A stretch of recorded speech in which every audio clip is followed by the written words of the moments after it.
Hi everyone! Então vamos falar sobre a questão 37, a primeira questão da prova de inglês, que é uma questão de compreensão textual e ela requer que você localize a resposta correta no texto. Então tem várias alternativas, você precisa achar a correta. E para isso, a melhor estratégia é você pegar todas as alternativas e ver se você acha equivalentes no texto e assim excluir. Então vamos dar uma olhada. Então a questão 37 quer saber que a partir do texto podemos concluir que um surto de ebola causou infecção e matou dezenas de pessoas vacinadas no Sudão mês passado. Se a gente for pro texto, a gente vai encontrar palavras iguaizinhas, ó. Infection and kill a dozen of something. Coloca aqui, ó. Infected and killed dozen of people in Uganda. Não é Sudão.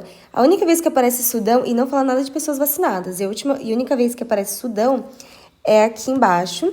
Mas se a gente notar, esse Sudão não tá aparecendo como para explicar um local onde aconteceu certo surto. Ó, então, vacinas autorizadas para ebola já existem, mas elas não são efetivas contra o ebola vírus sudanense. Então, o que a gente pode inferir? Que o ebola vírus, né, o vírus da ebola, é o substantivo. E o que vem antes no inglês, geralmente, é o adjetivo. Lembrando que a ordem é diferente do português com o inglês. Então, esse Sudão está dizendo o quê? Que não é o Sudão, mas é um vírus ebola sudanense. Então, é uma variante do vírus. Eles deram esse nome porque provavelmente começou no Sudão. Então, a gente já sabe que a alternativa A está incorreta. A B. There is already a licensed and effective vaccine against Sudan Ebola virus. Então, já tem uma vacina autorizada e efetiva contra essa nova variante.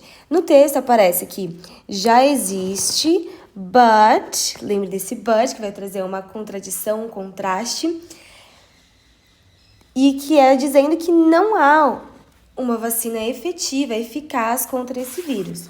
Portanto, a alternativa B também está incorreta. Vamos para a C, que está falando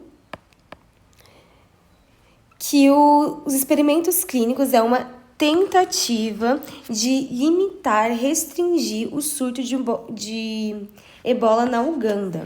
Se a gente for voltar lá no texto, seguindo a nossa ordem de leitura pelos parágrafos, a gente vai encontrar a mesma palavra da alternativa, clinical trial, que é o mais recente esforço para tentar arrancar o surto de ebola, que já começou a acontecer.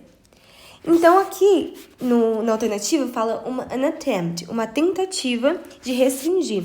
E no texto fala que é um esforço recente para conseguir arrancar esse surto. Ou seja, tá falando a mesma coisa, coisas semelhantes, com palavras diferentes. Por isso, a alternativa C está correta. Mas vamos continuar olhando as outras alternativas. Tem a D. Candidate are expected, então os candidatos eles esperam receber a nova dose da nova vacina, no Sudão essa semana. Então, é um distrator. Tá falando sobre Sudão no texto, mas não que é no Sudão que vai acontecer. O texto todo, até no título a gente percebe que é sobre a Uganda. Não tem nada a ver com Sudão e sudaneses. E quando aparece aqui, ó, candidate, não é para falar sobre as pessoas que vão tomar a vacina. No texto, candidates são as vacinas que estão em teste. Então, candidate está relacionado a vacinas, não a pessoas. Por exemplo, the candidates. Quem são esses candidates? As vacinas que estão em teste, inclui uma que é bivalente e a outra que é monovalente. Ou seja, não tem como uma pessoa ser bivalente e monovalente. Por esses dois motivos, a D também está incorreta. E a alternativa E tem que o último surto de ebola na Uganda não é uma ameaça, que não faz sentido nenhum com o texto, já que o texto todo é para falar que precisa de medidas contra esse surto, porque ele é sim uma ameaça.